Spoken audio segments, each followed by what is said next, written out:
Я хочу от имени нашей партии высказать нашу позицию.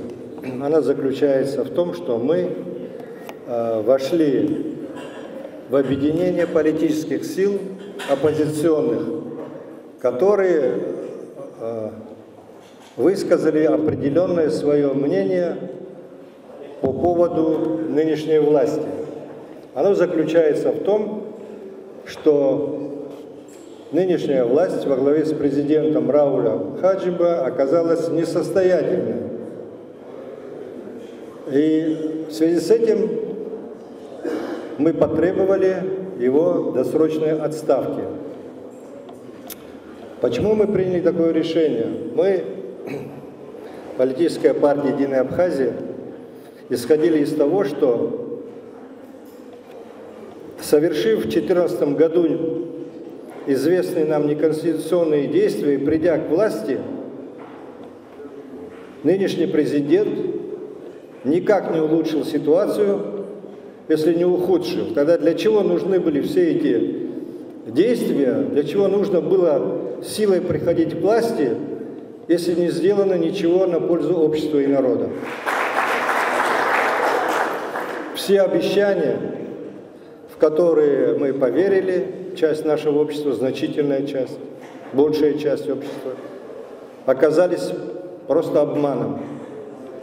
Поэтому мы и сейчас придерживаемся той позиции, что Рауль Хаджиба должен уйти в отставку, принять политически ответственное решение.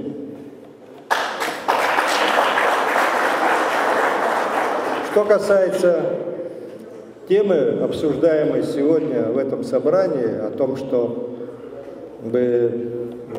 прийти к компромиссному решению, ну, лично я могу что сказать. Я как человек, который всю свою политическую сознательную жизнь занимался переговорами, и в качестве министра иностранных дел это была моя работа — искать компромиссы.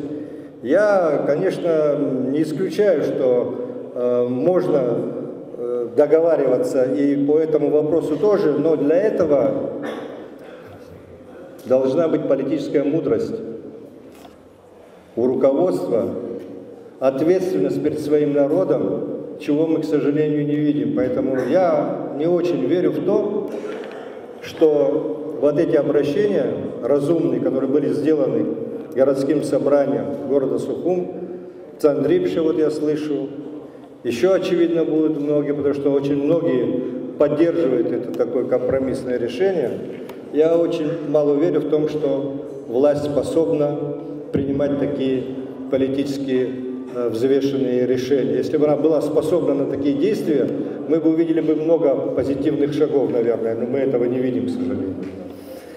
Да, в истории были неоднократно случаи, когда руководитель страны для того, чтобы подтвердить свою легитимность, для того, чтобы подтвердить, что у него есть поддержка в обществе, самостоятельно принимал решение о досрочной отставке, объявлял новые выборы, участвовал в них и выигрывал. Были такие случаи, и в недавней тоже нашей истории мы это знаем. Но я не вижу, что у Хаджиба Рауля Джумковича есть такая уверенность в своей победе и такая мудрость для того, чтобы принимать такие решения. С одной стороны, конечно, все это очень логично выглядит, потому что, скажем, выборы весной, они не очень, ну, если кампания выборная приходится на весну, это не очень благоприятное у нас время, потому что у нас большая часть населения, она занята сельхозработами, и они будут отвлекать, конечно, от политических процессов.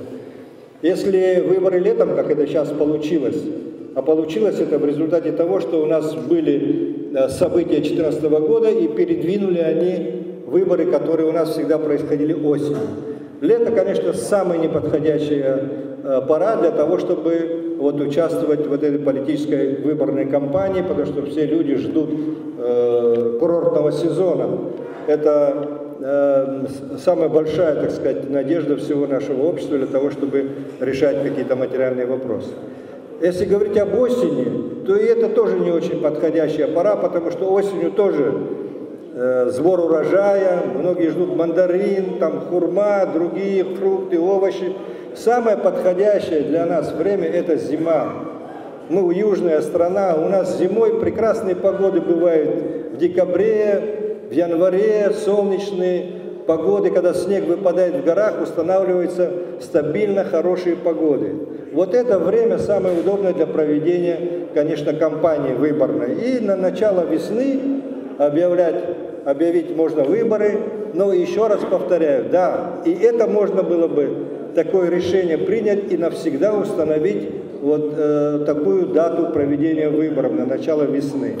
Но еще раз говорю, это вопрос, который можно обсуждать и который может быть принят только путем диалога двустороннего. Если есть желание со стороны власти проявить какую-то ответственность, если есть намерение выполнять, так сказать, свои заявления о том, что они склонны к компромиссам, они склонны к тому, чтобы сесть за стол переговоров, то я думаю, что мы могли бы подумать о том,